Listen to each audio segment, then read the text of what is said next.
Hi. Woo! I'm so psyched to be here. Did you know we were gonna get such a tar setup? This is like the first 20 minutes of really like brutally ask him questions. Well, I wanted to do this right, so I wrote this intro. Get your hankies ready. I couldn't be more obligated to give our guest the James Lipton treatment tonight. I hope he enjoys this. This week's guest is a cultural critic published in GQ, Cosmopolitan, and pause for a moment of silence, MTV News. He's also written for TV shows like Daybreak, Q-Force, and Uncoupled. Silence for Quibi also, just want to say that. And last but not least, he's the co-host, or as I like to say, lovable sidekick on a podcast called Keep It. Ever heard of it? Anybody? Now he's finally clawed his way into the literary world with his essay collection, Pure Innocent Fun. Please welcome to Keep It, he's so shy, Ira Madison III.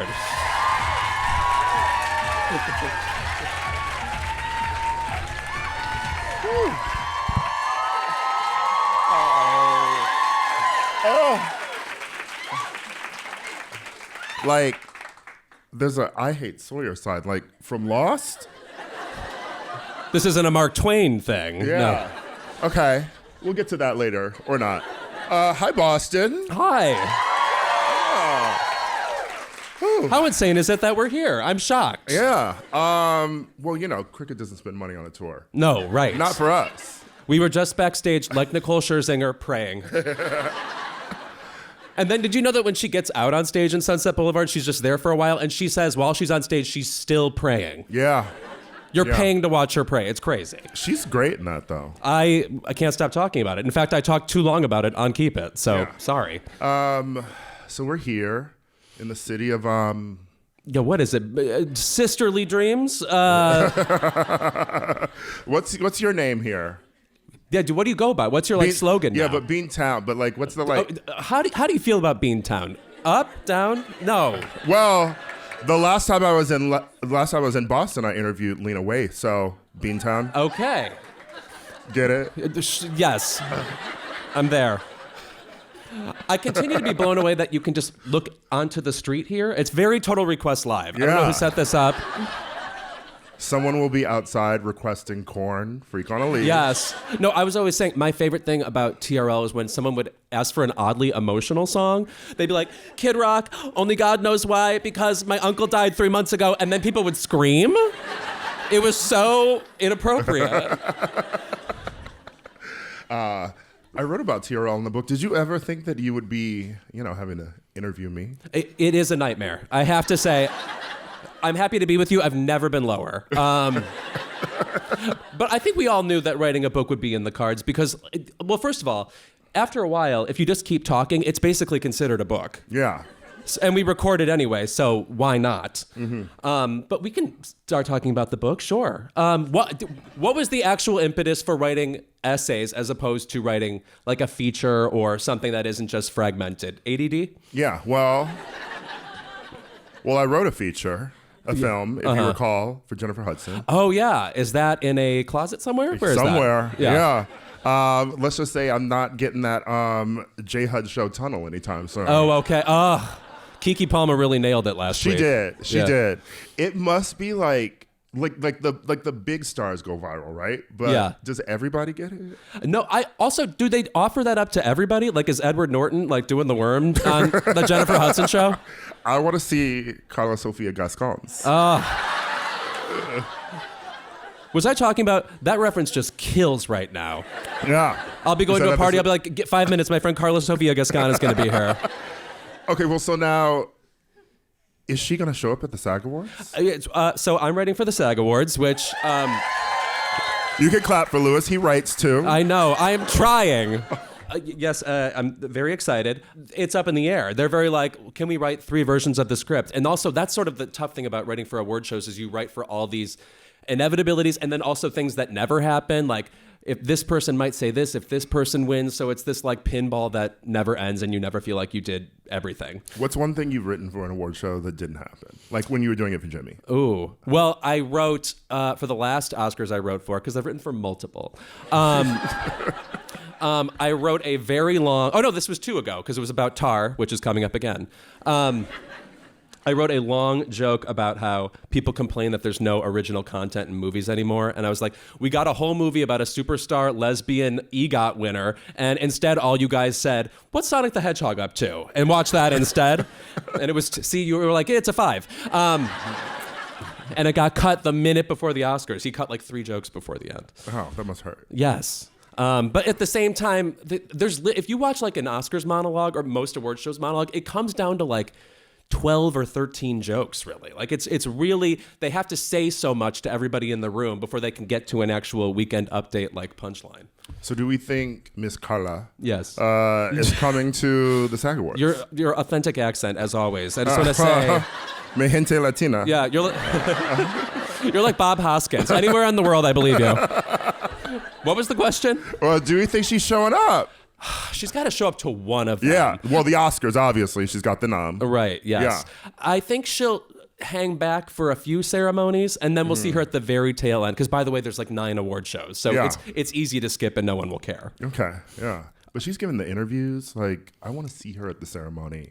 I want, like, would someone make a joke about her, too? Oof. I mean, like, Conan O'Brien has the range, but I don't know about that kind of range.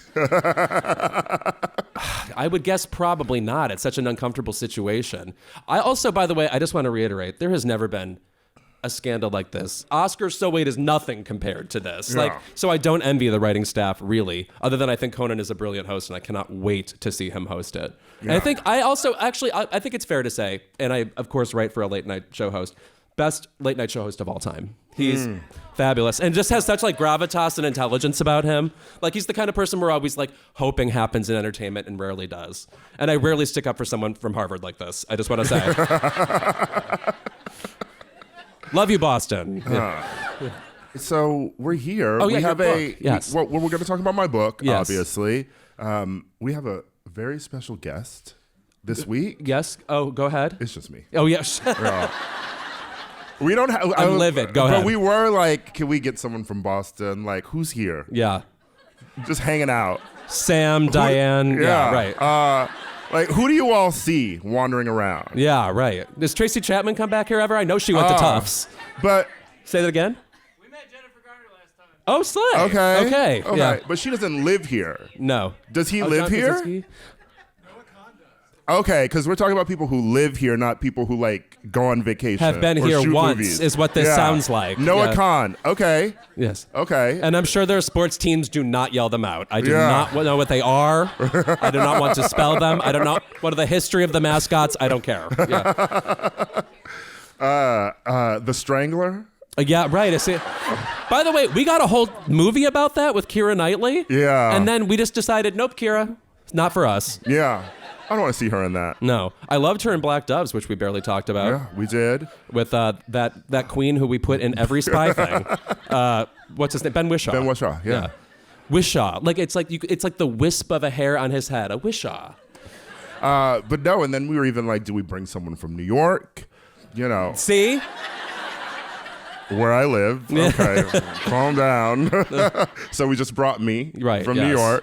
But no, we flew Lewis out. It's just us. Just the Ira and Louis Variety Hour and a half. Yes.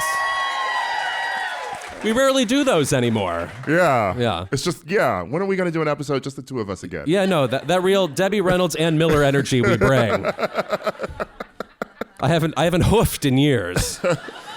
I do miss, the old days, when Joan Rivers was on the show.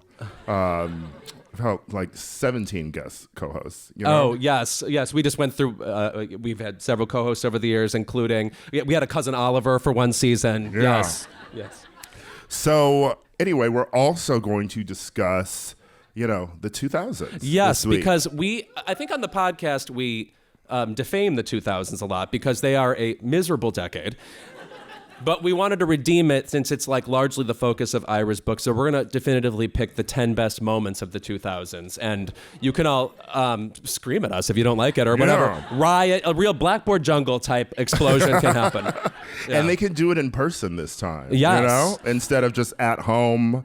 I cannot imagine. Cooking. I cannot imagine listening to like people as cocky about our opinions as we are, and then just not being able to scream at us. I truly would be upset listening at home. We're going to talk about the 2000s, and then we're also going to do, after our Keep It, we are going to invite the audience to give their Keep It's. Yes. Not all of you. Yeah. There's a lot of people here. It's a sold-out show. Right. And if they end up being personal towards us, that's fine. But, you know, keep it brief, but be the Ricky Lake audience member of your dreams. Like, on leash. I'd like some, like, windy interactions, you know? I'm just going to the audience, you know, and be like, you know, are you gay? How you doing? Yeah. Our new podcast, Are You Gay? All right. Who hosts that? Oh. Lily Singh, she's free. Right, one of those people. There's only one woman in late night, Taylor Tomlinson. We could use a second one. So you've written a book. Yeah. As Heidi Montag said, congrats to everyone who's written a book. She was so right for that. Yeah, because she's still trying to do it. Right, yeah. Yeah. She's on like the table of contents. Yeah. You know what? When you have a song like More is More, you don't need anything beyond that. I'm actually curious because reading the book, first of all, it's just like interacting with you. So it's like you're in the room. Not that I'm constantly in rooms with you, so I don't need more of that sensation, really. But I was actually curious what was hardest for you to write in this book, given that it is pop culture opinions that you would normally spew on the daily. There are personal stories in it. You talk about your family, etc. But what was actually a challenge for you, and maybe something you didn't expect to write about? Well, first of all, even writing the book was hard at first because I've written essays, obviously, for media outlets, you name them all. Oh, sure. Not all of them, actually. But no, I've done that before, but it's been like a short form essay, you know? And when you're writing an essay, especially when the way that I have, or talking about things on the podcast, right? You're normally reacting to things. And I think this was my first time just not reacting to things because it wasn't current pop culture news, right. You know? It's not, this just happened. What do you think about it? You know? And so it's things that already have many opinions on the internet. Totally. And I think maybe one of the hardest was writing about maybe Tom Cruise and Oprah in the book, because as you know, I love Tom. Right. And this very strange opinion you have that Tom Cruise is cool. Yes. And I think it was a little hard, like digging into that essay because it's personal, but it's also writing about the couch incident, writing about both of them as celebrities and just writing my thoughts about him. And obviously it was hard, you know, because it is not a podcast where you're just saying shit and then like people hear it and then they forget about it. It's a book. Right. They'll be like, look what you said, idiot. And yes. And you know, do I want a document of what I've said about Scientology just sitting around? That's the thing. Like, I feel like no matter what I say on the podcast, and this is a lie I'm telling myself, this is not the truth, people will forget. Or like you'll change your opinion eventually They or do whatever. Not. This book tour, you all remember a lot of weird things. Oh, yeah? Yeah. Have you ever been confronted by like a celebrity that's... No, well, a celebrity, yes. I don't know that I have. Yeah, well... I sexually intimidate them. Well, they were mad at both of us, but I'm not going to say who. Oh. But they are a celebrity who was married. Oh, okay. And are no longer. And they did not like a joke that we made. Oh. You know who it is. Maybe. We know them. Oh, okay, got it. I'll think about it. Yeah. I actually still have to think about that. How strange. But I was confronted in San Francisco, by the way. Oh, really? Yeah. Someone during the audience Q&A said, do you still think San Francisco is here we go. Waste of a city? Something else. It was more colorful because obviously I said it, but that was years ago. Oh, you know? Right. So you all remember everything. Yeah. But I would too. If there was an opinion I hated, I would quote it to that person nonstop. Yeah. You know. I mean, it's so interesting because, you know, my first thought was in Portland, and the book is inspired by Chuck Klosterman's Sex, Drugs, and Cocoa Puffs. And he was just on the tour with you. Yes. He surprised me on the tour. Thank you. You can be louder with the awe. Yeah. Real Full House audience shit going on here. I want them to hear it when they listen back, the people who aren't here. We'll put in a laugh track. Yeah. No, it was interesting meeting him, obviously, because I've compared. This is Louis bait. I've compared in interviews the book sort of to Exile in Guyville, because it's in conversation with his book.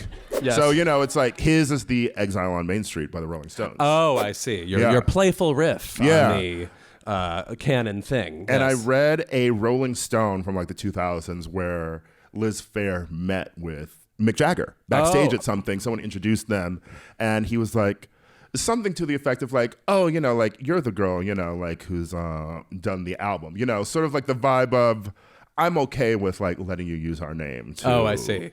Sell your album. And that's sort of like how I felt. So maybe that was one of the hardest things. It was how I felt with like, is he ever going to read this? Is he ever going to have like a thought about it? And is he going to like tweet about it or be in an interview and be like, well, fuck him, But he was very nice and it was great. And he had lovely things to say about the writing. But then, going back to the opinion and remembering things, right? We played a game tilted in my favor, obviously. But it was like, no, just because the game was, what do you remember about Sex, Drugs, and Cocoa Puffs? And it was like, just so I could win like a copy that he had signed, which I would have loved to have. I did win it, but also I've had one since 2004. You know? Right. I was at the line at Borders. I'll be honest, books take up a little bit of space. Yeah. I just don't need that many. Yeah. But he commented on that and was like, people read the book, people will ask him about it, but these are opinions that he had 29 years ago. Right. And does he still even have those same pop culture opinions? And he was like, even when he was on the tour, he didn't agree with the things he had written in the book. Oh, right. Well, of course. Yeah. No, I'm thinking about things I cared about in 2000 that I still care about now, which is all of the albums I still listen to. Actually, those I do still listen to. Now that you've brought up Liz Phair, I have to say, my younger brother turned 36 today, and I was like, happy birthday, Mark. You are now the age of Liz Phair being told by Pitchfork that she's too old to make a pop album. Yes. And he goes, Louis, I am too old to make a pop album. Patriarchy right in my own home. Anyway. Okay, tell that to Lady Gaga making Mayhem. Right.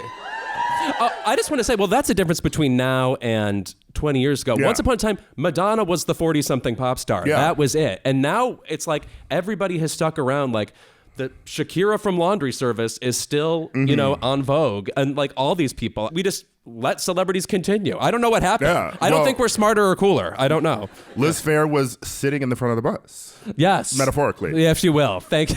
Yeah. She says that all the time about herself. The Rosa Parks of older women in pop. Yeah. I was thinking about that, though, too. I talked about it with Chuck, but it was a thing I mentioned in the book is just reflecting on the Pitchfork review, actually, of Liz Phair's album. Which was her self-titled. As you all know, she had the single Why Can't I? It was a big pop song, and Pitchfork gave it a 0.0. The writer of that article later apologized and said, I was disrespectful of the fact that someone could move from rock to pop, basically. But it was the idea that back then, most of the gatekeepers in music, and especially music criticism, were like straight white men, That seems crazy. It can't be right. And that was the first time I'd heard Liz Phair hearing Why Can't I in the Win a Date with Tad Hamilton soundtrack. Yes. People just burst into tears at the words Win a Date with Tad Hamilton. Josh Duhamel, we love him. Yes. But that was my introduction to Liz Phair, and I loved her. And so I was like, hell yeah, I like this album. And then I went back to listen to her other stuff. So like for me, I didn't have a problem with that album. And she didn't seem too old to be making that album to me, because I mean, we're older, so maybe sometimes we have those preconceived notions about people making something and it feels like maybe it's cringe or like you're too old to be making this. But I was in high school.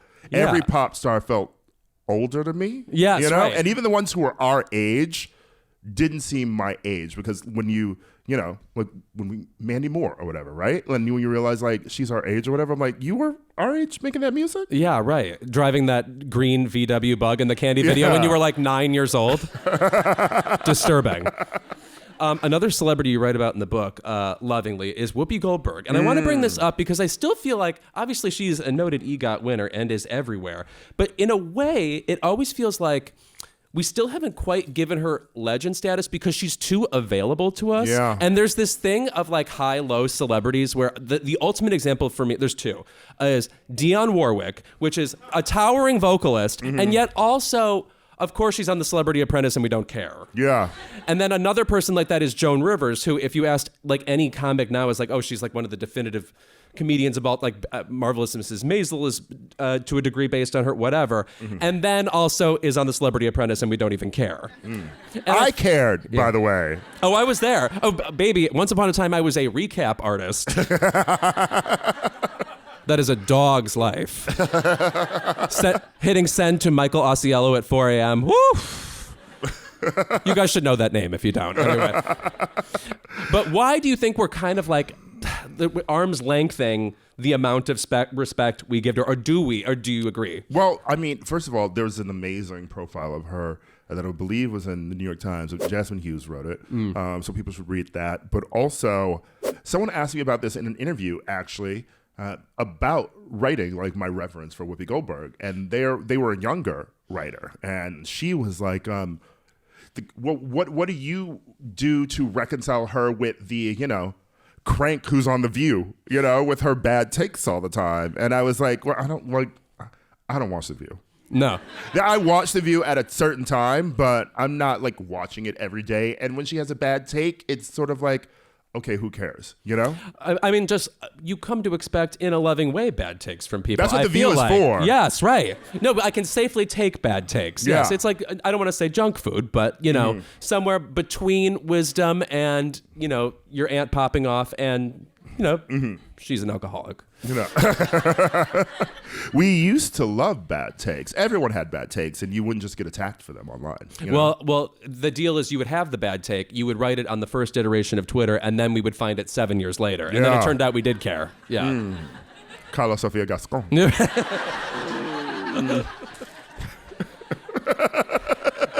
By the way, we did like a recap of like that whole scandal. I don't think we got to like 1/8 of the tweets or the apologies. Baby, she was like Charlie Hebdo, okay? Yeah, like she saw a hijab and she was like, turn up the car. Yes. Oh Christ. She was nasty. I know. And also, like, we're never going to see her again. I know. I can't picture because unless she does like a road trip picture with Gina Carano or something. Yeah. Which is, by the way, another Dynamite reference. Yeah. Well, because unfortunately, she's trans, which means that she's not going to be embraced. First of all, she was never in danger of winning, and now she's not going to be embraced by the people that she, wants to get in bed with, unless she and Caitlyn Jenner like start their own Simple Life. All right. Which I would watch. See, she does have a lane. Okay, there's you know potential. what? Yeah. Please, let me be Crisis PR. Yeah.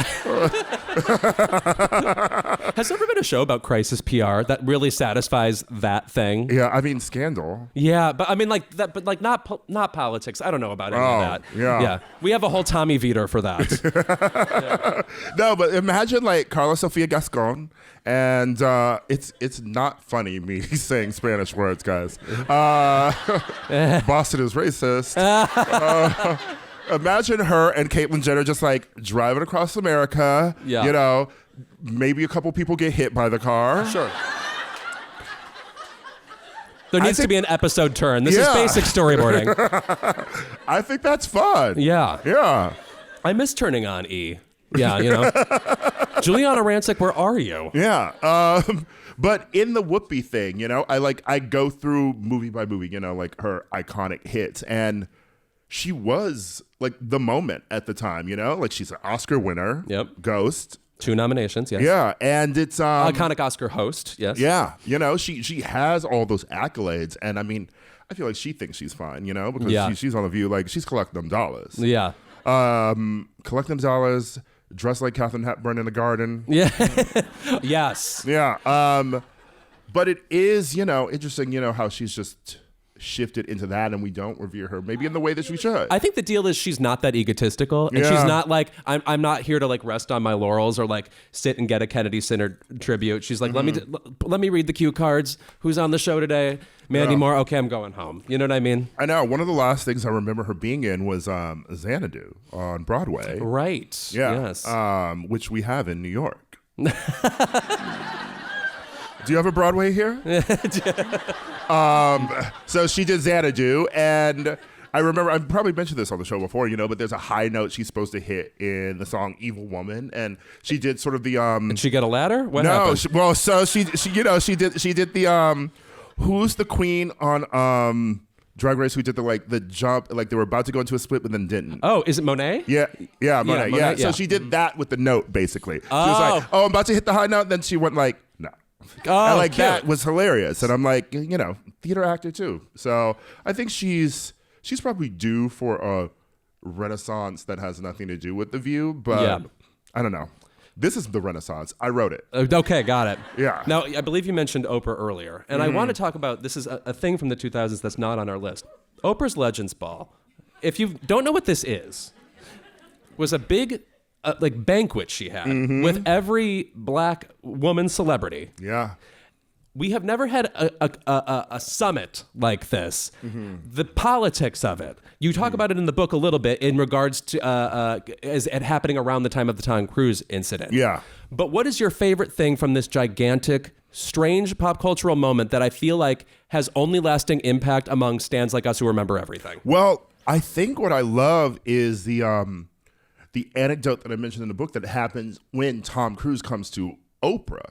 It's the literal definition of somebody invited to the cookout. Because Oprah, it may have started there, right? Because Oprah is like, Tom, you came to the Legends Ball, and basically it's just describing him as like cutting up with everybody, and like every black celebrity there was like, we fucking love Tom Cruise. You think like Leontine Price was like, oh, I loved Cocktail? I mean, probably. Yeah. My takeaway. Sorry, I meant to ask this to myself. Holly Berry mispronounced Leontine Price's name. Excuse me. They should have had a dialect coach beforehand go through everybody. She's still with us, by the way. She's like 97 years old and lives in Delaware. Yeah. I met a friend of hers who told me that. Okay, so here's some inside baseball for Keep It. Do you remember an old actress who we were supposed to have booked on the show and died before they could come on? I know who you're talking about. Do they know? No. Can you guess? That would have been amazing. Yeah, someone said it. Oh, somebody said it. Cicely Tyson. Yes. She was booked for her memoir, and then she booked it to heaven. Right to heaven. Baby, she's having a lot more fun up there. Yeah. She heard a sounder and moved up north. She took the trip bountiful. Yeah. There's no bounty down here. Oh my God. The tariffs. Oh my God. By the way, if you've not had the experience of watching an extremely old person in a show, we both saw Cicely Tyson in The Trip to Bountiful, which comes up in the book in a different context because Whoopi Goldberg lost the Oscar for The Color Purple to Geraldine Page in The Trip to Bountiful, 1985. That is, of course, a play by Horton Foote. Anyway, the play still exists. Cicely Tyson performed in it, and you can just hear the earpiece going off with each line. And like it's really emotional lines too. But she nailed that. She did win a Tony for it. Of course. I mean, she's not as old as Cicely was, but I feel like last year I saw Sarah Paulson's lover. Oh, Holland Taylor, of course. Yes. On Keep It, famously. Yes. Sorry. Yes. No, but I saw her in that AOC play. Called N.A. It was about Nancy Pelosi and AOC. It was actually kind of good. Oh, okay. I will say though, that was not the audience for it. Because it's about them going back and forth, and like obviously the two opposing views and like where do they get that audience? Let me tell you, they seem like they would have shot Nancy. They shot not Nancy, AOC. Oh, really? For like her opinions. Yeah, it was a very like leaning towards Nancy's like side of view audience. Yeah. I didn't know we still did that. Okay. Yeah, well, it's an old theater audience in New York, Right. Also, congrats on going to that play. All right. I go see everything, baby. Oh, yeah. No, that's true. Yeah. I have to say, the number one thing we have in common is I can't really stump you on anything. Like, you really, like, if somebody even mentions a movie, you go and see it immediately. Like, you can't stand not knowing about something. Mm-hmm. When do you think was the moment you became like a master of just knowing all movies, all music? What was like your big moment where you had done so much?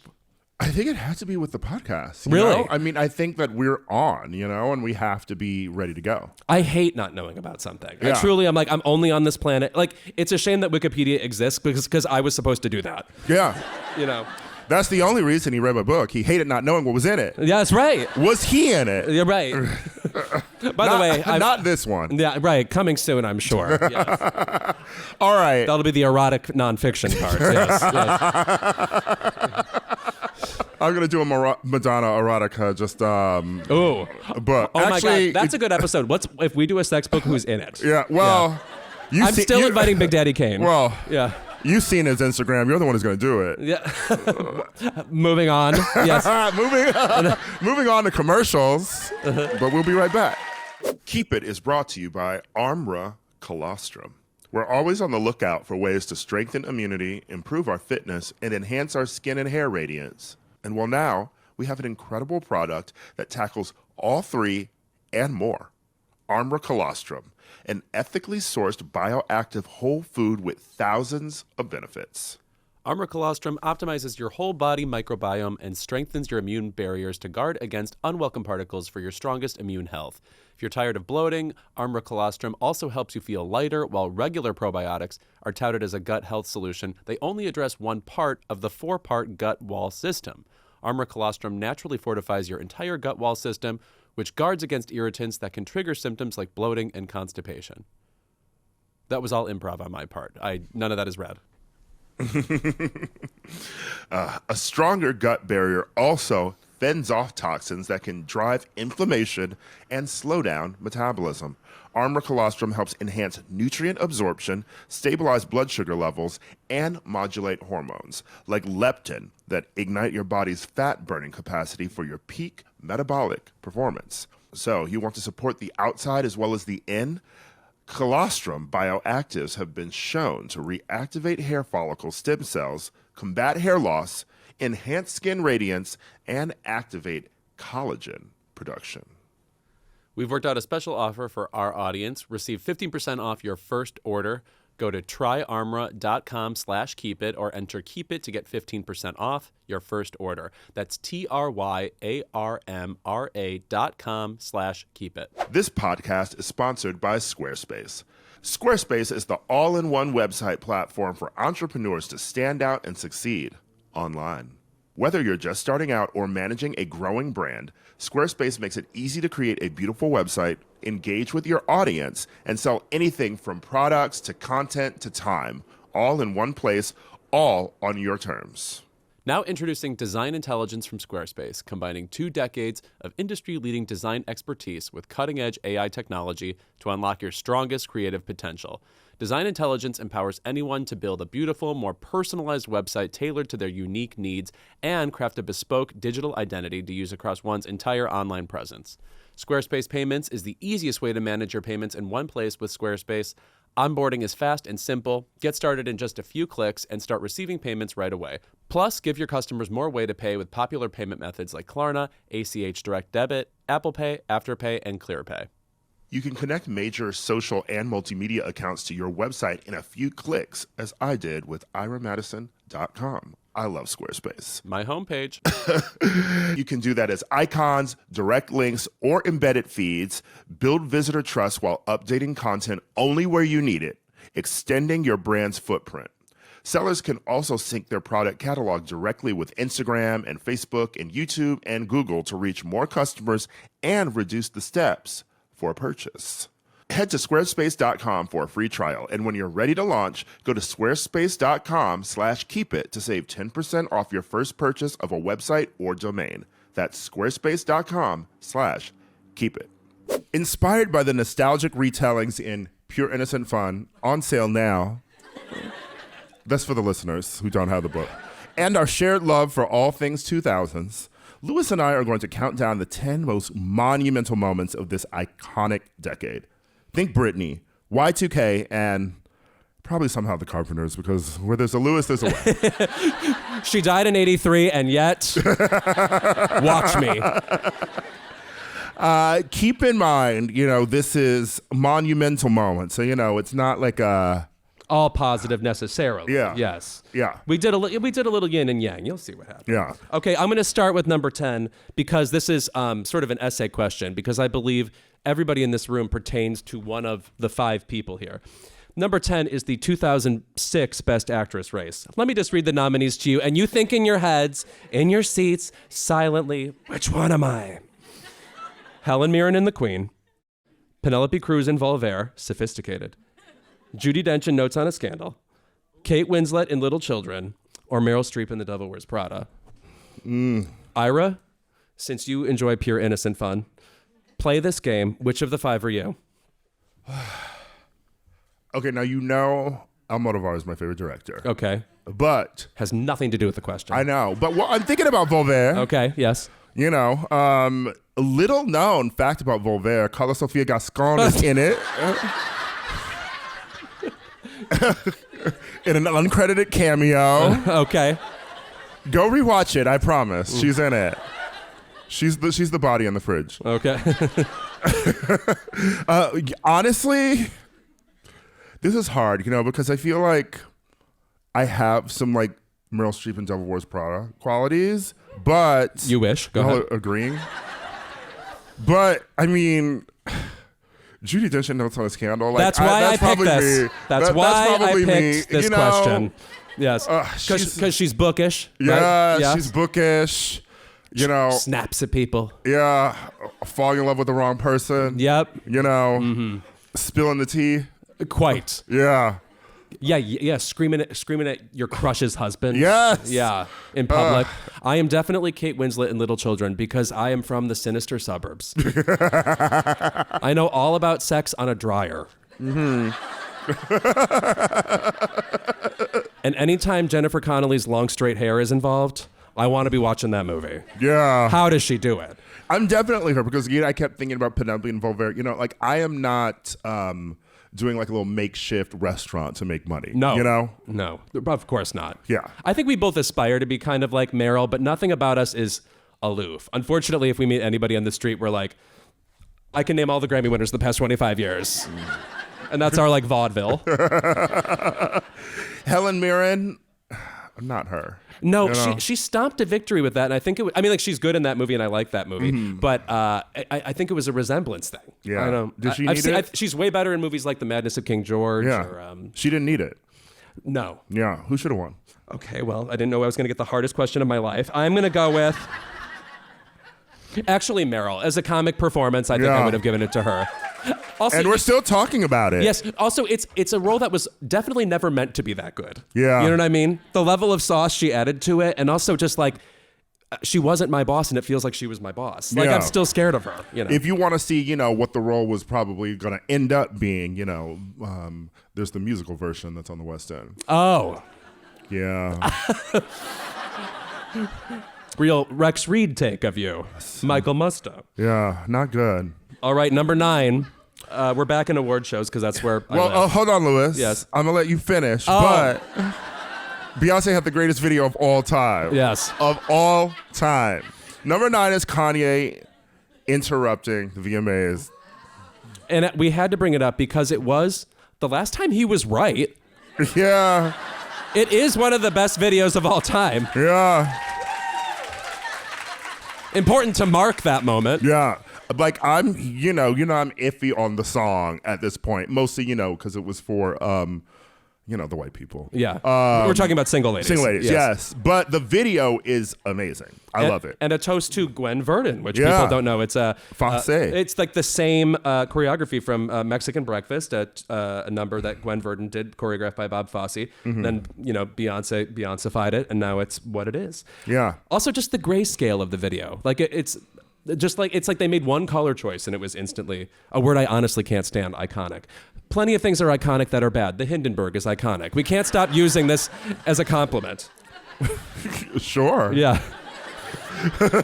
Also, you know what I'll say about the Kanye moment too? It was just the right amount of an out of control awards moment where the camera caught up and so everything was in frame.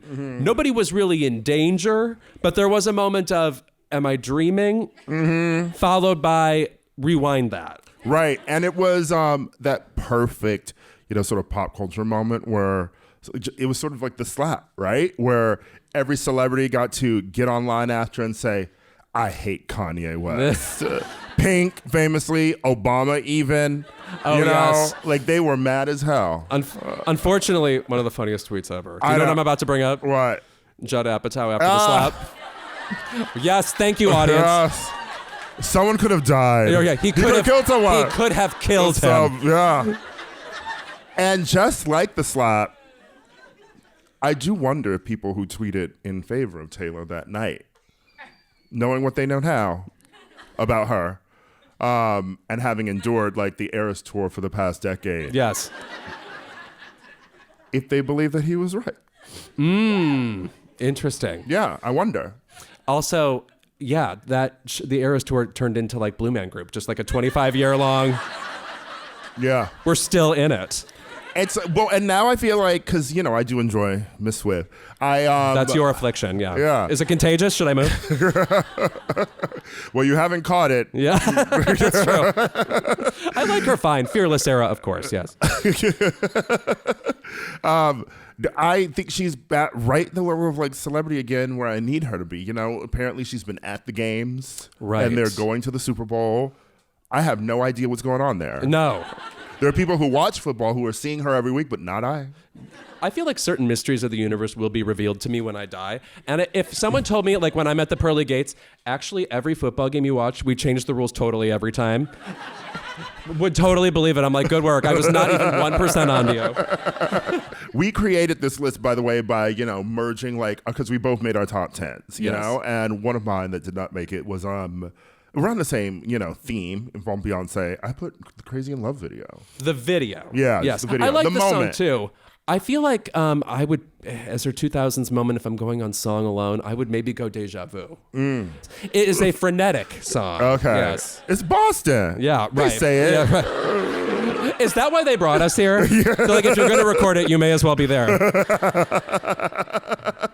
Number 8. Number 8. Anytime in history this is applied as a general feeling, a prevailing gestalt, I'm not here to make friends. Yes. A 2000s phenomenon of reality TV. Yes. Because, by the way, I believe them. Anyone on AMTM who's like, oh, like these people aren't people to me, I'm just here to win. Mm-hmm. Sociopaths came to the fore in such a fun way. Which is so weird because now I would buy that people do go on reality shows to make friends. Right. Right. Yeah. We're, as you know, we're in a pandemic of loneliness. Yeah. Right. But no, I feel when you think about that, you think of Survivor, you think of Project Runway. Some Project Runway, which I think is the greatest reality show of the 2000s. I always say, again, people who would be one character on The Real World, the gay guy who makes those comments and can, you know, sew a jumpsuit. That would always be one person on any show before, and then suddenly it was 9 people on this show. It was like a hydra formed from that one guy.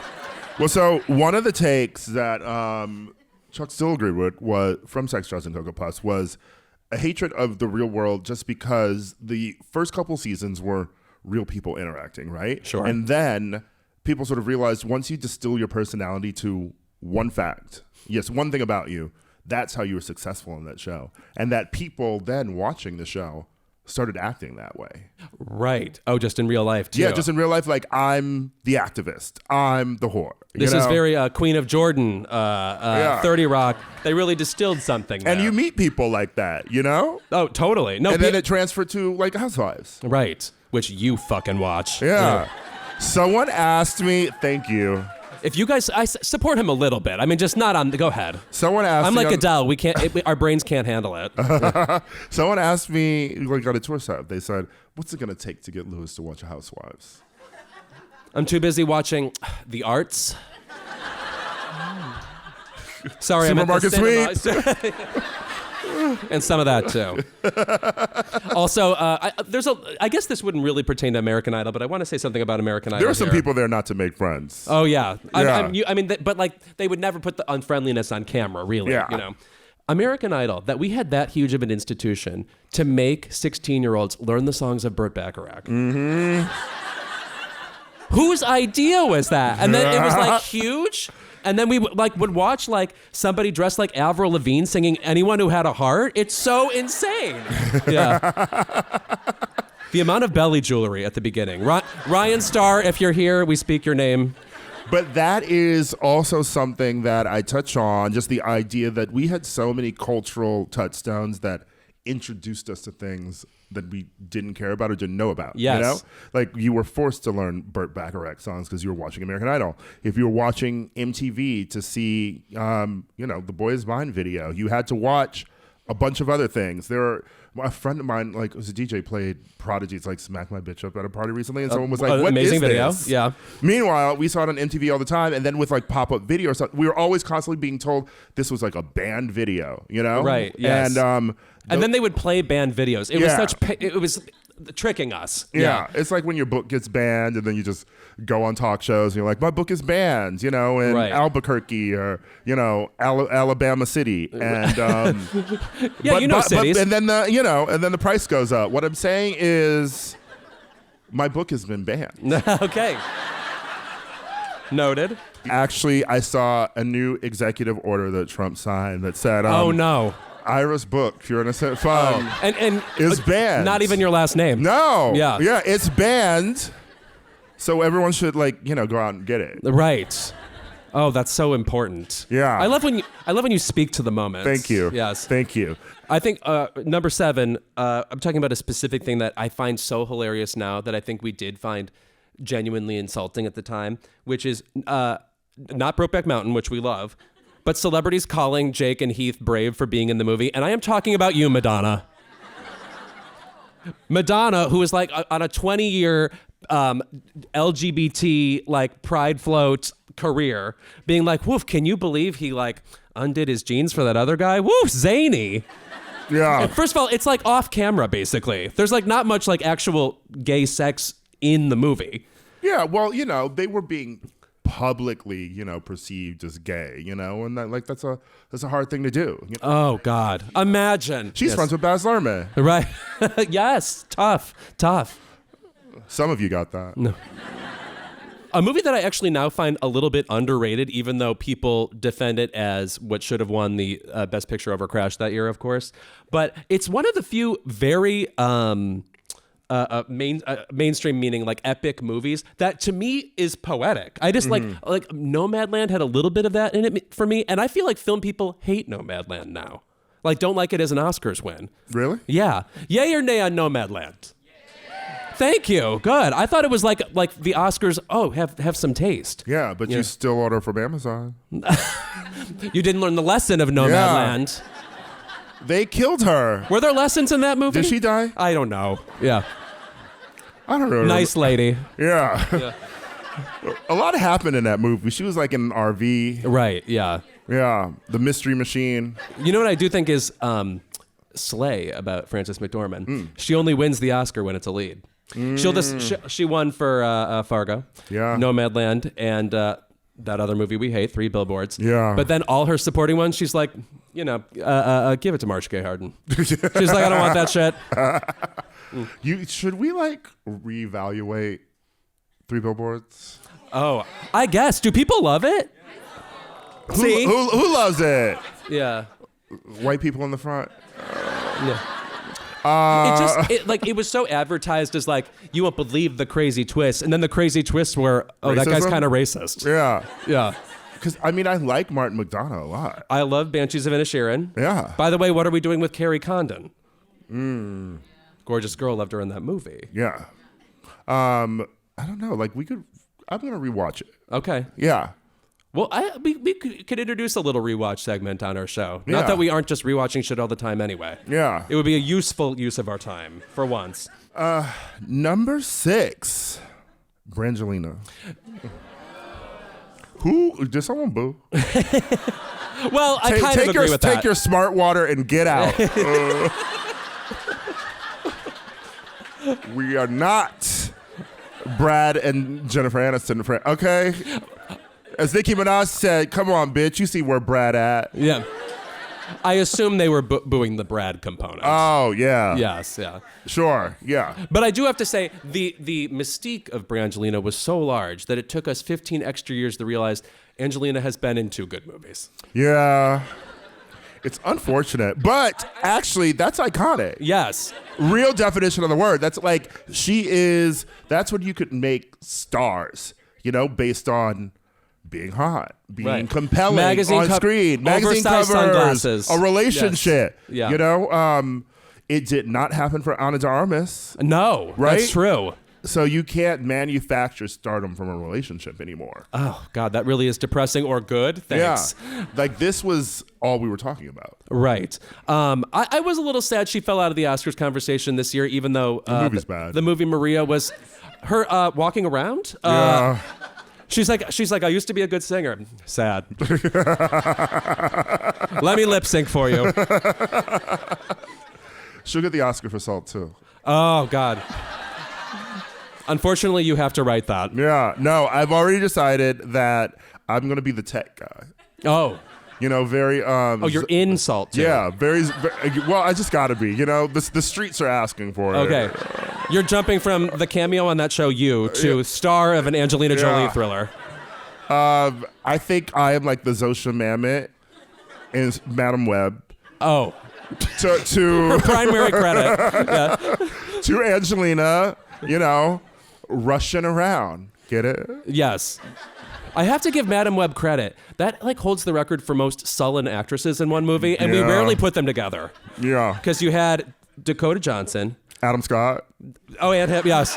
What a lady. He is such an REM stan. Yeah. Really, some gay cred for him. And I also, he's been on the podcast. Okay, anyway. Dakota Johnson. Zosha Mamet. Yeah. Who else? There's 2 other girls.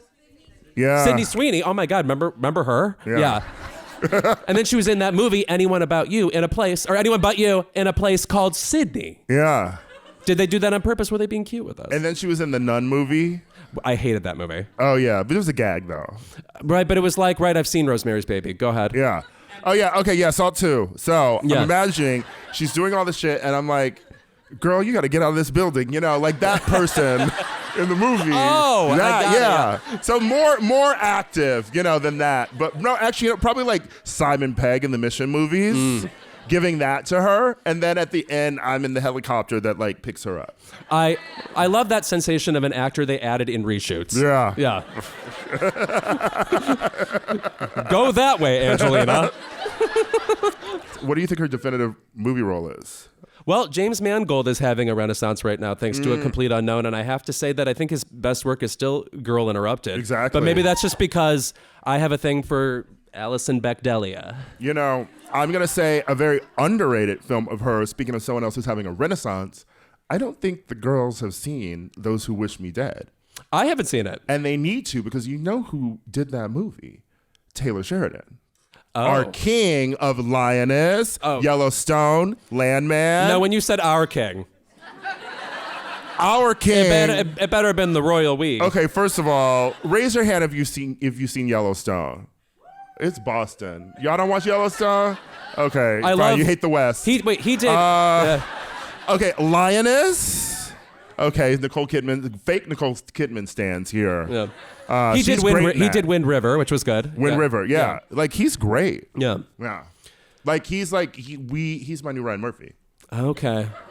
I'm tired of supporting Ryan. Yeah. Though but I still think he should do, if there's a Madonna biopic, I think he should do it. Which is I don't know about unpopular opinion, but he's got gay stan energy. That's what makes me nervous about him. He secretly knows everything. Yeah.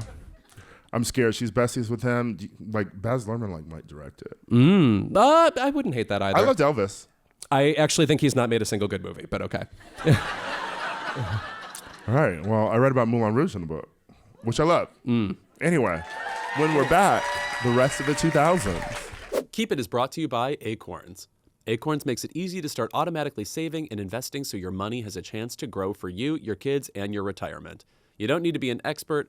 Acorns will recommend a diversified portfolio that fits you and your money goals. You don't need to be rich. Acorns lets you invest with the spare money you've got right now. You can start with $5 or even just your spare change, which should add up to $5 if you've got some change lying around, I'm just saying. In just 5 minutes, you can start your Acorns account and get small, simple steps to get you and your money on track. Acorns does the hard part so you can give your money a chance to grow. I love acorns.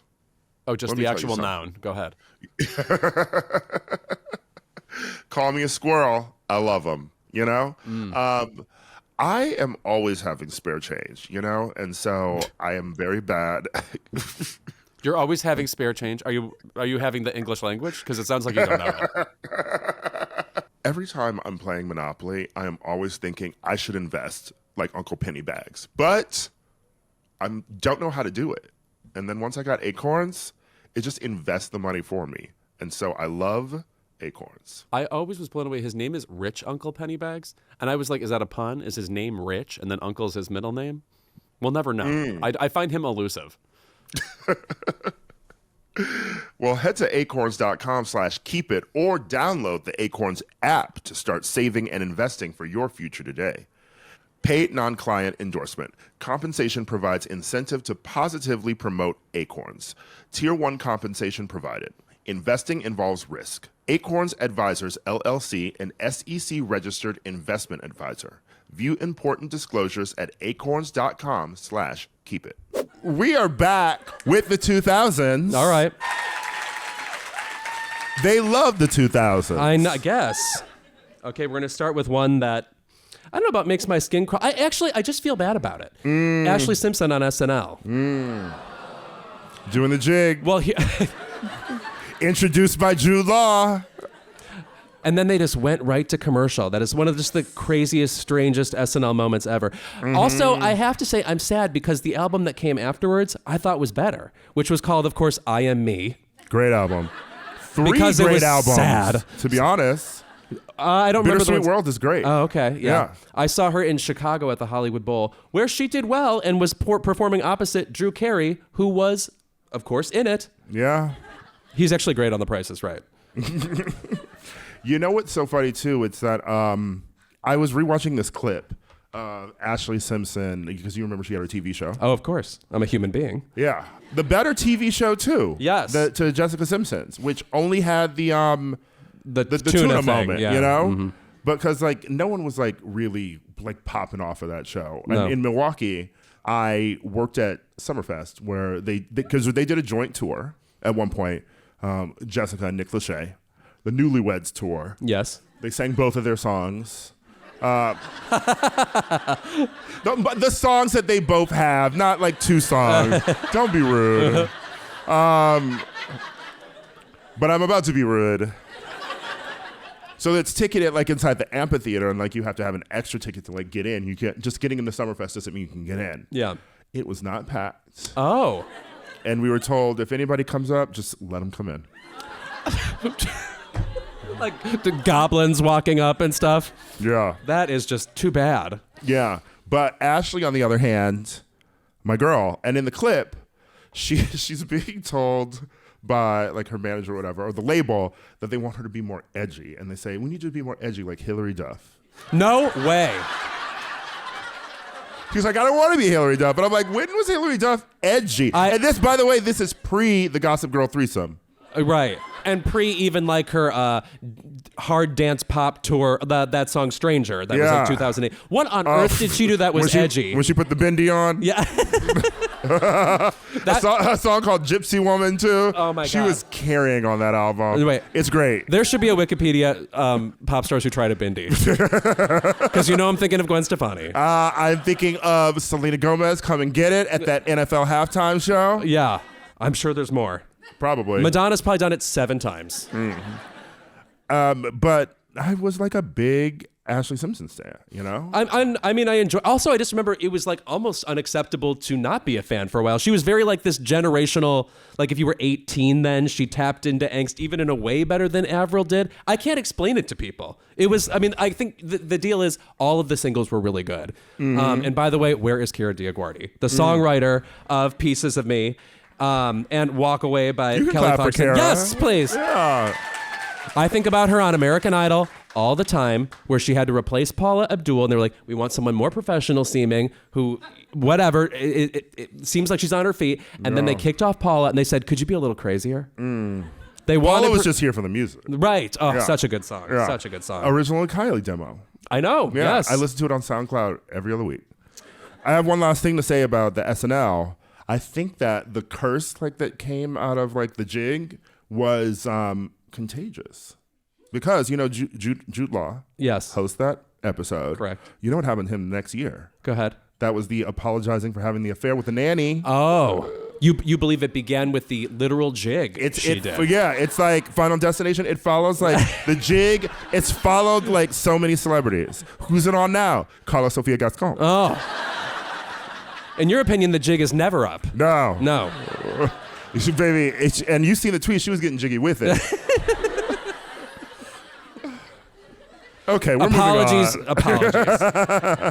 All right, we're back in award shows. Yeah, number 4 is we couldn't just pick one, so it's just Britney at the VMAs. Right. And I do want to throw in Gaga paparazzi at this point, too. I said Britney at the VMAs. Okay, moving on. Gaga doing paparazzi was number 9 because if you recall, the I'ma Let You Finish was Same when award paparazzi show. debuted. Yeah. All right, Same that's award fair. show. You argued your way out of that eloquently, for once.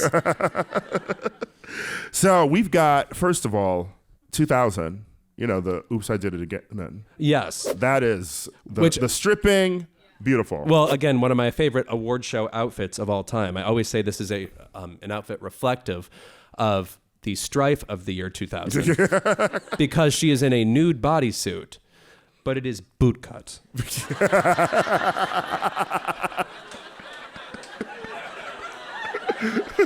So the illusion disturbs the eye. Yeah. It's sort of a Minotaur vibe by the end. You rewatch that performance and you're sort of the choreography in the early 2000s was something. It was very jock jams. Yeah. Just a lot of moving the arms. Yeah. That. Very 4-hour energy. Yeah. The 2001, Slave for You, The Snake. Anybody in PETA? No? Okay. Banana's still alive. Yeah. Baby, he's living it up. Oh, you think so? Jon Lovett owns him. Oh, yeah? Oh, it's like a Dr. Dolittle situation over there, too. Or it's like Neverland Ranch. There's baboons on roller coasters. The 2003, Me Against the Music with Madonna. Well, let me tell you something. I remember being a Madonna stan in that year and every other year. Yeah. And I want you to know I'm in physical pain from it. It's a chronic illness. At the time, I thought that was the lowest thing Madonna had ever done. I remember thinking At the time. So, I know. Little did I know every year that would pass. Only Nicki Minaj fans know this strife. Only Nicki Minaj fans. But it was the explanation afterwards I found so dumb. She was like, it was about passing on my energy to them. Kabbalah just doesn't take with me. You know what I'm saying? The worst thing about that was that the cameraman had to focus on Justin Timberlake's reaction to it. So we didn't even see the Christina part. No. And she was in her, I have the blackest hair ever possible. Yeah. It dipped into tar and a her sewer. full-blood Boricua level. Yes. Yes. If you recall Infatuation. Yes. Oh, of course. Yeah, she was leaning into Latina. Yes, of course. Even though Mi Reflejo, she learned the lyrics phonetically. Did she really? She speaks less Spanish than J-Lo. That's a world record for the least Spanish. Yeah. She couldn't even kiss the Spider-Woman. It would repel her. Yeah. Also, one of the things that you had picked, too, that didn't make the list was Madonna's Confessions on a Dance Floor, which was mega for, homosexuals in the 2005. Right. Well, I always say that Madonna's phases have a tendency to look more amazing in retrospect because you're always kind of worried every time she picks a new thing that you're stuck with it forever. Mm-hmm. You're like, oh God, is just Madame X who she is now? And then 5 years later when she's not wearing the eye patch anymore, you're like, oh, that was a fun Halloween costume. I wouldn't mind if M. Dollar came back. I always call her rapper actress Madonna. Yes. I was discussing this at an afters recently. You remember the hard candy gems? Yes. Oh, but she launched everywhere, and they promptly like Spirit Halloween stores stay open longer than this. Yeah. Okay, so she opened Hard Candy Fitness, which was a co-venture with the owners of 24 Hour Fitness, and he had centers in Berlin. There were 8 of them there. Mexico City, Moscow, Rome, Santiago, St. Petersburg, and Sydney. Now, some of them are still around. Really? The 2 in Milan were rebranded in 2018. Okay. The one in Firth, Germany, is still open. Oh, all right. The candy remains hard. Yeah. The one in Toronto, closed. Rome, still open. Slay. Berlin, closed in 2016. Hillary lost, and they said, You're right. It's over. They were expecting Trump to go there and work out. Rome is still open. Okay. There's another one in Rome. Also, the choices, it's like we wanted Carmen Sandiego to have crazy quads. Yeah. There's one open in Sydney. Which I've never been to. That's sort of my next big venture. I hope so. Yeah. Chile, that rebranded in 2019. Are you really going through all of them? There's only 3 more. Okay. The ones in Moscow and St. Petersburg closed in 2017 and 2018. And then the Mexico City one was rebranded in 2019. So there are 3 still around. Okay. I still have my shot. Yeah. A treadmill or whatever. I mean, you haven't been to one. I think like as a Madonna stan, you got to go. I don't hate that for me. Yeah. All right. So you'll all pay for that? Okay, great. All right. So Brittany at the VMAs. 3. It's very you. This is about to be a fight between us. Yes. We're between two different Oscar speeches. We're going to fight and pick the better of them. You're going with Halle Berry for Monsters Ball. Yes, her win is my pick for number 3 because she was the first black woman to win a Best Actress Oscar. And so many have won since then. I'm kidding. And mine is Marion Cotillard for La Vie en Rose, where she literally thanked life and love. Thank you, life. Thank you, love. Imagine being so reduced to your id that like nouns and verbs are just like in the wrong order. Mm-hmm. You also speak French, so this is crazy that you have to speak in front of everybody. And then you kind of garble together a sentence, and it's very touching. And then only a few years later, you think 9/11 is fake. Yeah. So con is that she didn't think the 9/11 first responders. Right. Yes. But otherwise, the rare like jubilant award show speech where it reminds you why you actually care about award shows beyond memorizing Wikipedias as I do. Okay, but Halle Berry's, first of all, is historic for 2 reasons. Okay. Obviously, her historic win, and then the Adrian Brody kiss. Which was was gross, but like we remember its history. And also, he's nominated again this year. Like people still remember that. The only people who remember Marion Cotillard's speech are you and your friends who watch it on YouTube at 4 a.m. They're lovely people. Christians. I mean, I will certainly say that Halle's is more important. Interesting movie, by the way, because she's also kind of between lead and supporting. Actually, you know what? A black Angelina Jolie. Not a lot of good movies. Right. But although, actually, maybe that's not true. BAPS, great.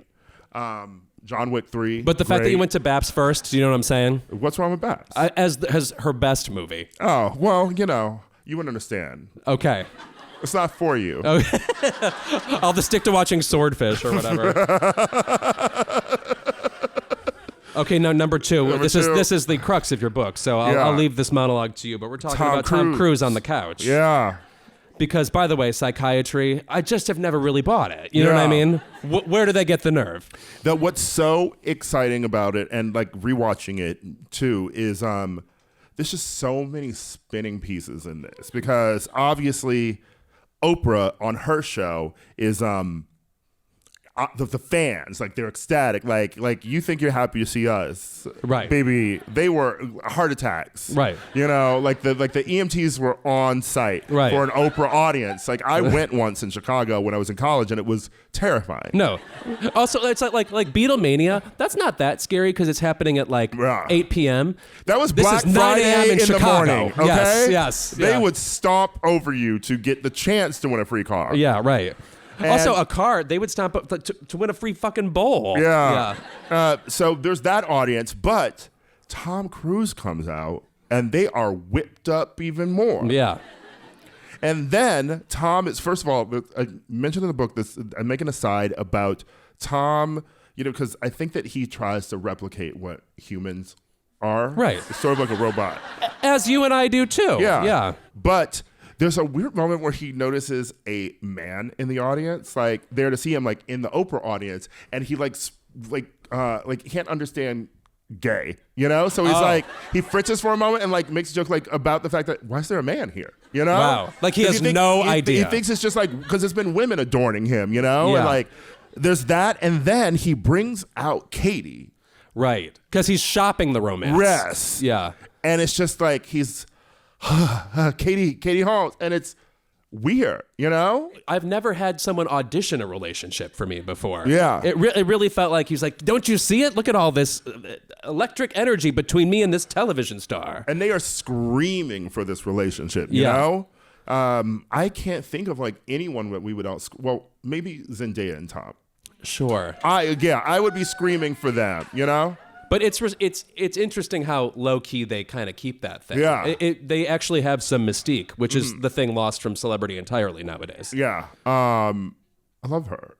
I'm gonna say a funny aside about her. Zendaya? Yeah. Oh, I thought you meant Tom Holland. No, yes. there is a funny aside about her. There was some meme once about how like she pretended like she had taken an Instagram of like him like in the pool, like she had taken a photo. I forget the specifics of it. They were like made a joke about like I'm gonna let him drown or whatever, Like, and it was a meme online. People were like, oh, she's so funny, and I posted it on my Instagram, and she DM'd me and was like, the way I didn't even post that.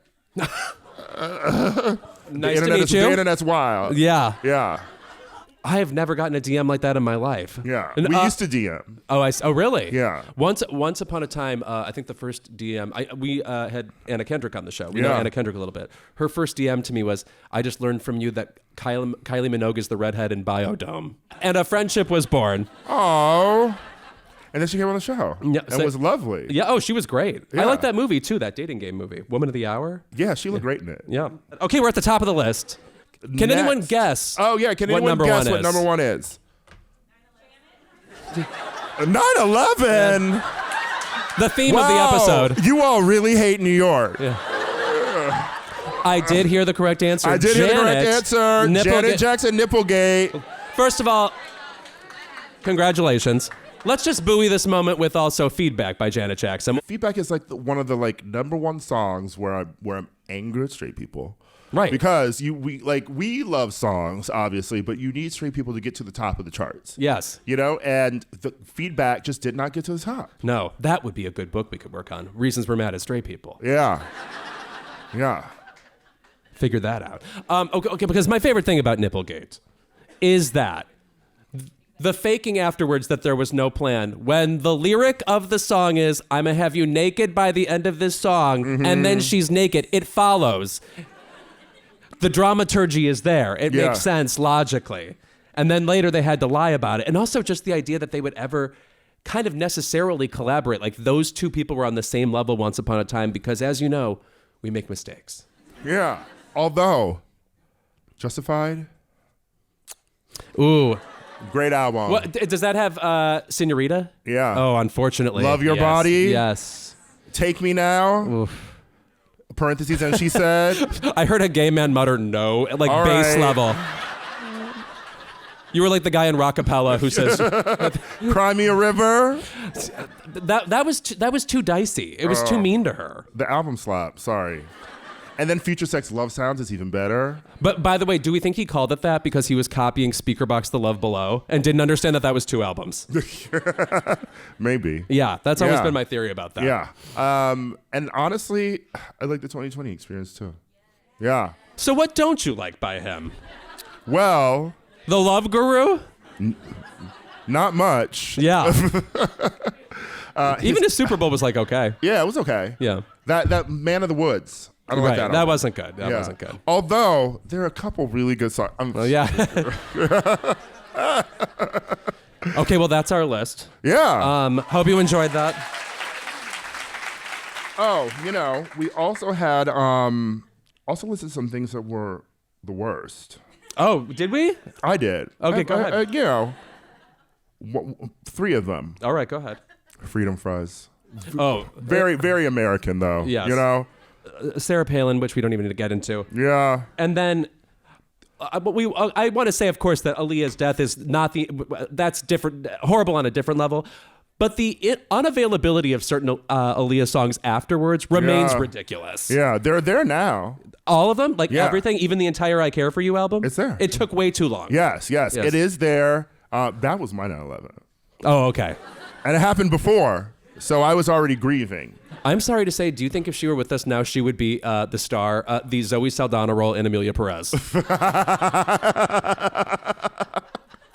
She kind of wanted to be more of an actress, I thought, than a singer. And also, Karla Sofía Gascón has a tweet. She was like, ugh, the plane should have gone down quicker. She's really evil. I know, it's too bad. No, I Care For You is streaming, and I do want to say, like, it has one of my favorite goofy Aaliyah songs on it, which is called Erica Kane. Which is obviously Susan a Lucci reference to the tribute. Susan Lucci character, but people, like, it talks about, like, she walks through the streets, like, all the men are addicted to her. Took me forever to realize Erica Kane, cocaine. Oh. That's what they used to call it, on the streets. Okay, absolutely bring that back. Yeah. You doing that, Erica? Yeah. You got that Erica Kane? I would get even more indirect with the references. Be like, I just lost. I would love some 19 Emmy losses or whatever. Be real abstract about it. Lewis, I had a great time in Pine Valley last night. Yeah, that's right. Yes, yeah. We're going to do a special Boston edition of Keep It. Yes. Well, Lewis said he has a Boston Keep It. And then we're also going to invite the audience to share their Keep It's. Right. I'm a little afraid. This is a rowdy crowd. Yeah. Lewis, what's yours? Okay, mine is local in that I went to a gym this morning, and they usually start Say out... the name of the gym. It's a boot camp of sorts. Whose boot camp is it? Baby, I haven't seen a single discount yet, so they can just wait. This has never happened to me Do you before. think Lovett gets one? Yeah. He doesn't need it. I mean, I don't know. It's been on my mind. Yeah. This has never happened to me before. I get there. There's a lovely girl running the class who, like almost every woman who works there, has exactly Mila Kunis energy. Mm-hmm. Starts the music. The first song is country music. A male vocalist. Wait, was it Post Malone? No. Oh, disgusting. It was giving Loggins and Messina. It was giving people named like Alan, Jackson, Keith, etc. And I want to be clear, it was not Shania. It was not, I learned nothing about the woman in me that day. There's something motivational about the music. Like, I don't want to call it a safe place, but when you're around like a bunch of people leaping around, like, it almost has to be a lady vocalist. Otherwise, how do I know my quad should get involved? You know what I'm saying? It was just so unsettling, and no one would ever do that in LA. In fact, I don't know if you know this, in LA, almost all the fitness world is run by Australians. Yeah. So if you're taking a class, you are definitely hearing, if not Olivia Newton-John, all of Kylie Minogue. Mm. Like as in the Iliad length of her career. Yeah. Mm. Now, what is it like doing hip thrusts to Tears on My Pillow? Oh my! You're speaking of. There's an Australian guy who's obsessed with Taylor Swift and always plays her music. Guys, I met Olivia Newton-John in Greece. Oh, that Tears on My Pillow. I The other thought one's Tears Teardrops on My My Guitar. Guitar. There's also Tears on My Pillow. Kylie Minogue. Yes. Oh, he hasn't done that. Oh, you mean John Mason? Huh? My friend John Mason. He's obsessed with Taylor Swift. No. He's Australian. No, there's different guy? more of them? Can you believe there are over 3 Taylor Swift fans in LA? That's how she sold so many tickets. Ira, what is your Keep It? My Keep It. It's more of like a keep it up. Okay. Throwback. I went to buy some, some Camels. Okay. The adults know what that is. Smoking? Kids don't smoke. I was carded. What kind of card and for what? My ID. Wow. Yeah. What would you describe the electric jolt going through your body? What I was that like? Sir, I'll show it to you. Now, the sign did say we card everyone who enters. You have to be over 21 to purchase anything from the Spoke Shop around the corner. But I choose to believe he, saw my joie de vivre. Oh, sure.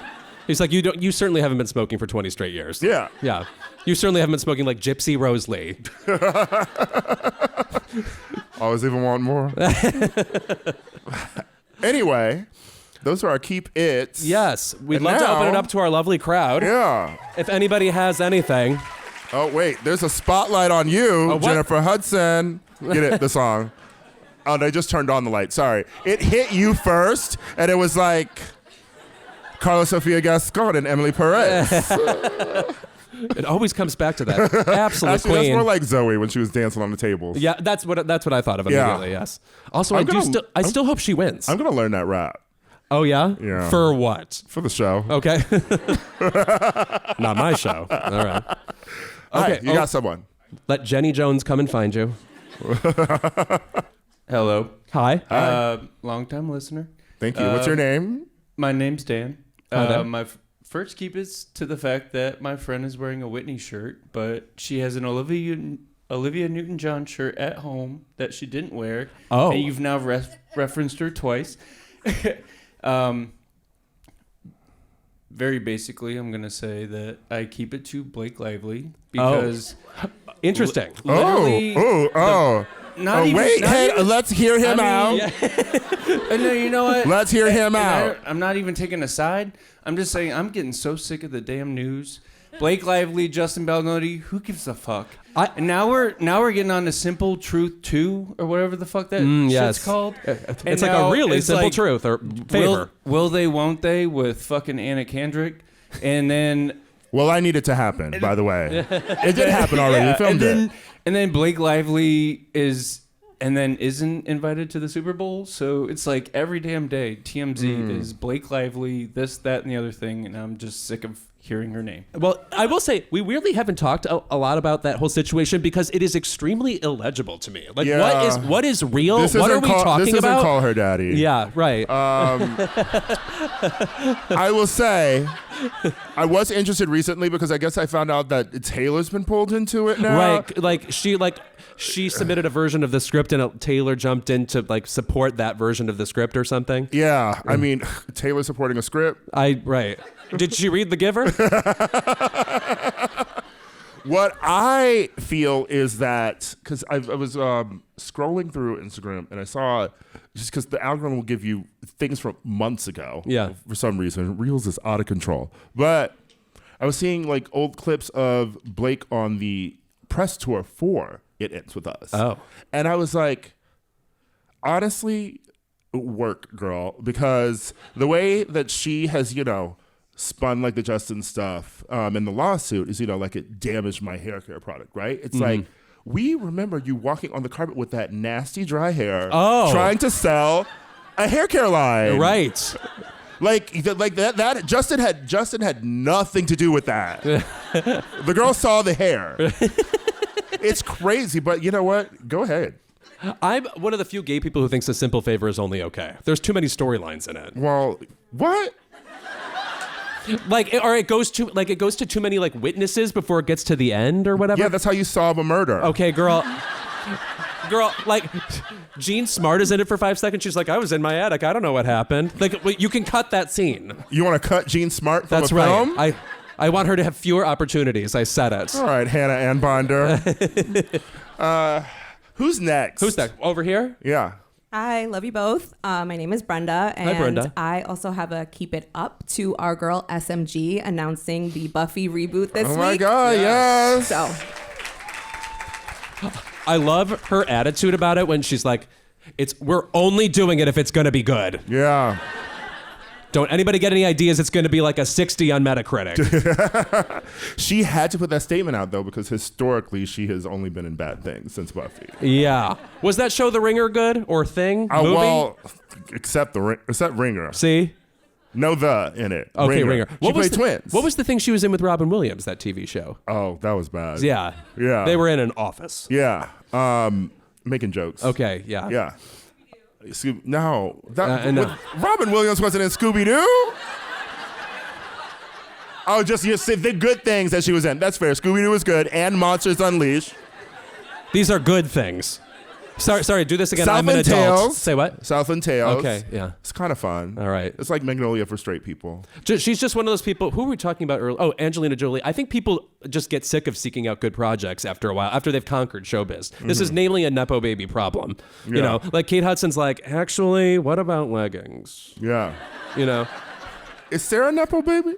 Who? I don't think she's a Nepo baby, though. Who? Michelle Gellar. No. Yeah. I was going to say it's not, but I think she conquered showbiz somewhat early. Yeah. You know what I mean? Mm-hmm. All right. Anyway, I'm excited. Yes. Yes, over here. Yeah. Also, shout out to the Cowboy Carter sweater next to you. All right. Hi, you guys. Hi. My name is Jamie, and I would like to say keep it to there's not enough seasons of Q-Force. Oh. I love that show, and the people Thank need you. the full cut of the hit song Wolves on the River, please. Yes. Just to be clear, Q-Force was on Quibi. That was Netflix. Netflix. Wait, what? I wrote the Q-Force has Matt Rogers in it, and you wrote for it. Yes, I wrote the Nikki Fresh show on Quibi. Yes, that's right. Yes. Yeah, we needed more seasons of Q-Force. I mean, all the characters are really funny. Those residuals are dwindling. Oh. Yeah. I don't know the Netflix payout style. How do residuals work? Do you get them just once a year or something? They give you like a big sum like a year later, and then they give you less each year. Oh, okay. Eventually, I'll get like $1. Okay. Yeah. They love you less and less and less. Yeah. Yeah. Mm-hmm. I hear about Q-Force all the time. People loved it. So it was a funny show. Also, like, really gay. Yeah. You know, didn't know Netflix had it in it. Aside from, of course, Emilia Perez starring Karla Sofía Gascón. See how much fun? How much fun? Should we do one more? One more? Do 2 more. Oh, okay. Hi, I'm Charlie. So my keep it relates to somebody who I adore, but I would like to say keep it to Rihanna announcing her musical return in the form of the Smurfs soundtrack. No. Let Did you Meghan miss that? Trainor Yes. get that second call. Yeah, she's in the And new Smurfs. She's clearly in her state of being rich and unbothered. People need to stop begging her to work. CC Cameron Diaz. Wow. Okay, well, first of all, I don't know if you've been following the news, but I would not call Rihanna unbothered lately. She is at the courthouse. Right. With ASAP. Right. And there are legal fees to pay. Yeah. So let her do that. But also, yeah, I saw it. It's like another Smurf. Remember when Britney did that? Right. So it's a song she's doing for the Smurfs? I think it's a song, but she's playing a Smurf too, Smurfette.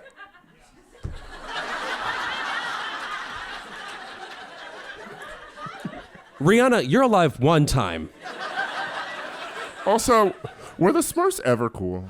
I will say that I enjoyed the idea of Smurfette and Gargamel and the cat Azrael. Mm-hmm. But beyond that, they really just were Belgian things that were easy to draw. Yeah. Gargamel, he's on a list, right? Yeah, no, I'm worried about that. Yeah. My Belgian king is Mr. Tintin. Oh, I love Snowy. Tintin.